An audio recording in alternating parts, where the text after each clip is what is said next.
नमस्कार दोस्तों, एक बार फिर से आप सभी को हार्दिक स्वागत और हार्दिक अभिनंदन है इस YouTube चैनल MSC मोटिवेशनल पर। दोस्तों, यदि आप भी अपने लाइफ में कुछ नया सीखने की चाह रखते हैं तो इस चैनल को सब्सक्राइब कर ले। ओम नमः शिवाय, हर हर महादेव, जय महाकाल। दोस्तों, सभी को पता है कि हरतालिका तीज काफी नजदीक है। इस पावन त्योहार पर सभी महिलाओं के अंदर एक खुशी की लहर दौड़ पड़ती है।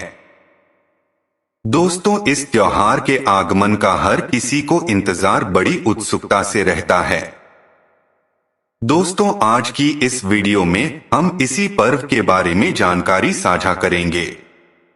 दोस्तों, भाद्रपद माह के शुरू होते ही हरतालिका तीज व्रत की आगमन का उत्सुकता पूरे भारतवर्ष में देखने को मिलती है। जितनी भी सुहागन स्त्रियां होती है, इस पावन पर्व के बेसब्री से इंतजार करती हैं।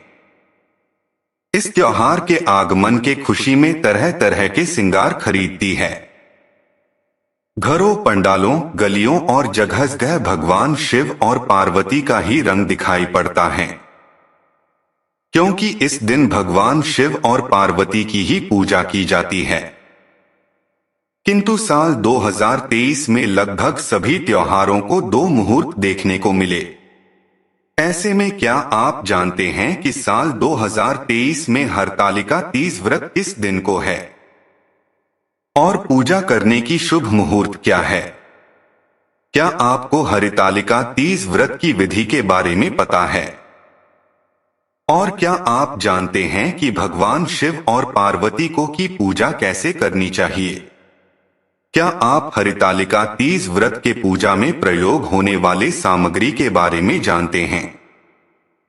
और कहीं सभी लोगों की तरह आप भी तो इस बार तीज व्रत के शुभ मुहूर्त को लेकर कंफ्यूजन में तो नहीं हैं? तो दोस्तों, यदि इनमें से कोई एक सवाल भी आपके मन में है तो आज की हमारी यह वीडियो आपको बहुत काम आने वाली है, क्योंकि मैं आप सभी को हरतालिका तीज व्रत से जुड़ी हर एक जानकारी शिव भक्तों को देने वाला हूं। केवल आपको इस वीडियो को अंत तक देखना है। और यदि आप भी शिव और पार्वती जी के स्वागत में कोई कमी नहीं छोड़ना चाहते हैं और उनके पूजा पाठ, पूजा और सभी विधि तथा मुहूर्त के बारे में सब कुछ जानना चाहते हैं, तो वीडियो को अवश्य देखिएगा। दोस्तों, स्वागत है आपका वीडियो पर। आगे बढ़ने से पहले वीडियो को लाइक और चैनल को सब्सक्राइब अवश्य कर दें, जिससे कि सभी महिलाओं पर भगवान शिव और माता पार्वती की कृपा सदैव बनी रहे। और एक छोटी से आपसे गुजारिश करूंगा कि अपनी मर्जी से शिव जी और माता पार्वती जी का प्यारा सा नाम कमेंट में अवश्य लिखे। तो चलिए वीडियो में आगे बढ़ते हैं। दोस्तों, गुरुजी ने हरतालिका तीज व्रत की महिमा को बताते हुए कहते हैं कि भगवान शिव जी सभी देवताओं में सर्वश्रेष्ठ माने गए हैं। चाहे कितना भी बड़ा संकट क्यों ना हो, केवल सच्चे दिल भगवान शिव के नाम लेने से वो संकट चुटकियों में मिट जाता है। भगवान शिव की पूजा कई रूपों में किया जाता है।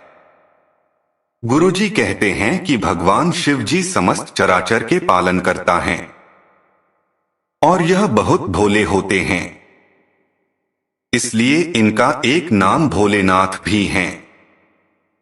अगर आप भगवान शिव की पूजा करते हैं तो काम में कोई बाधा नहीं आ सकती, आपको शुभ परिणाम ही देखने को मिलते हैं।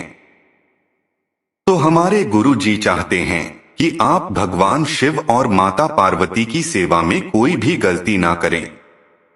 इसीलिए गुरु जी ने हरतालिका तीज व्रत के लिए शुभ मुहूर्त के बारे में बताए हैं। तिथि और पारण की तिथि के साथ बाकी जानकारी अपने भक्तों के साथ साझा की है। तो दोस्तों, इस बार तीज व्रत की तिथि में लोगों के बीच मतभेद है कि हरतालिका तीज की पूजा कब करें तथा पूजा करने की शुभ मुहूर्त कब है। ऐसे में तो हमारे गुरु जी का कहना है कि भाद्रपद शुक्ल पक्ष की तृतीया तिथि हरतालिका तीज व्रत करना शुभ होता है और 2023 में तृतीया तिथि 17 सितंबर सुबह 11:08 पर शुरू होकर 18 सितंबर को दोपहर 12:39 पर खत्म हो जाएगी और इसे सूर्य के उदय होने के साथ जो तिथि आती है उससे ही पूरे दिन की तिथि माना जाता है। इसीलिए इस बार तृतीया की शुरुआत और पूजा करने की शुभ मुहूर्त 18 सितंबर को ही की जाएगी। दोस्तों, गुरु जी कहते हैं कि ऐसे आप अपने सहूलियत के अनुसार 18 सितंबर वाले दिन किसी भी समय हरतालिका तीज व्रत को कर सकते हैं, किंतु कोई भी शुभ काम शुभ मुहूर्त के साथ किया जाता है तो वह विशेष फलदायी होता है। इसीलिए हरतालिका तीज व्रत की पूजा करने का शुभ मुहूर्त गुरु जी ने 18 सितंबर को सुबह 6:07 से सुबह 8:34 तक बताया है। यदि आप अपने घर में हरतालिका तीज व्रत करना चाहते हैं तो इस समय के बीच आप तीज की पूजा कर सकते हैं, लेकिन यदि आप शुभ मुहूर्त के समय पर तीज का व्रत नहीं कर पाते हैं तो आप प्रदोष काल से पहले किसी भी समय हरतालिका तीज व्रत अपने घर में कर सकते हैं।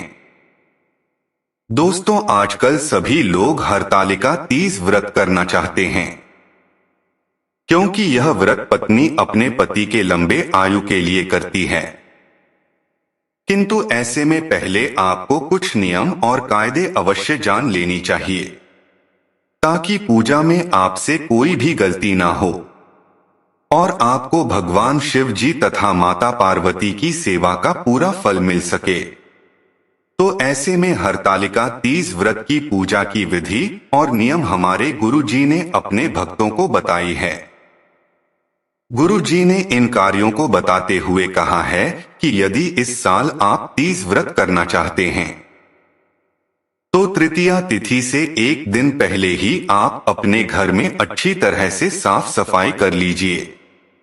यदि आपके घर में मकड़ी की जाले, धूल, मिट्टी लगी हुई है तो उसे साफ कर लीजिए और पूरे घर को गंगाजल से पवित्र कीजिए। इसी के साथ ध्यान रखिए कि तीज व्रत करने से पहले आपके रसोई में प्याज लहसुन का प्रयोग ना हो। इसी के साथ है किसी भी दूरव्यसन जैसे नशा और मदिरा का सेवन भी आपको हरतालिका तीज व्रत पूजा के दौरान नहीं करना चाहिए। और एक विशेष बात यह है कि इस व्रत को निर्जला किया जाता है। जिस स्थान पर आप पूजा करते हैं उसे जगह को सुंदर सा सजाएं और भगवान शिव और माता पार्वती जी के लिए आसन अवश्य बनाएं। दोस्तों, यदि आप ज्यादा तामझाम भी नहीं करते हैं तो कम से कम एक चौकी पर लाल रंग का कपड़ा बिछाकर आप उसे पर हल्दी और चावल से स्वास्तिक अवश्य बनाएं और इसके पश्चात भगवान शिव और माता पार्वती जी को यहाँ पर विराजमान कीजिए। साथ ही गणेश जी की भी मूर्ति रखिए। दोस्तों, ऐसा इसीलिए किया जाता है क्योंकि गुरु जी का कहना है कि जब हम अपने घर में गणेश जी की स्थापना करते हैं तो सबसे पहले गणेश जी को अपना घर ही दिखना चाहिए। ऐसा करने से सर्वप्रथम आप पर और आपके घर पर ही कृपा बरसाते हैं। दोस्तों, अब हम बात करते हैं कि हरतालिका तीज व्रत को करने वाली महिलाओं के कौन सा काम नहीं करना चाहिए। पहली बात, तीज व्रत के दौरान महिलाओं को पानी नहीं पीना चाहिए तथा किसी अन्य प्रकार के अन्य पदार्थ का सेवन भूलकर भी नहीं करना चाहिए। यह व्रत सुहागिन महिलाओं को निर्जला व्रत करना ही सर्वश्रेष्ठ होता है। दोस्तों, कहा जाता है कि हरतालिका तीज व्रत करने वाली महिलाएं यदि जल का सेवन करती हैं तो वह जोग घर में जन्म लेती।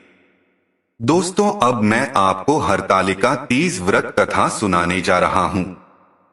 एक कथा के अनुसार मां पार्वती ने अपने पूर्व जन्म में भगवान शंकर को पति रूप में प्राप्त करने के लिए हिमालय पर गंगा के तट पर अपनी बाल्यावस्था में अधोमुखी होकर घोर तप किया। इस दौरान उन्होंने अन्न का सेवन नहीं किया। काफी समय सूखे पत्ते चबाकर ही काटे और फिर कई वर्षों तक उन्होंने केवल हवा ही ग्रहण कर जीवन व्यतीत किया। माता पार्वती की यह स्थिति देखकर उनके पिता अत्यंत दुखी थे।